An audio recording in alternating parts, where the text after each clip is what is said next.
Good morning and happy good farming to everyone.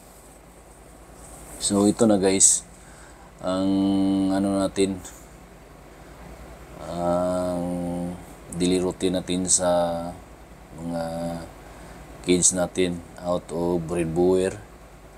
Bali yung nila nito guys, yung sire nito, dapol din, buwer from San Remio.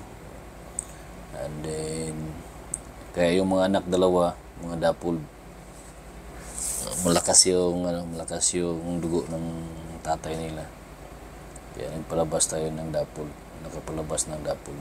So ngayon medyo kicking sila, alive and kicking. Saka natutunan sila kung paano magdidi. So ito i-update natin to guys, everyday guys, hanggat maaari, kasi maganda ito sa bayan eh, tsaka sa sino mga interested sa buwer.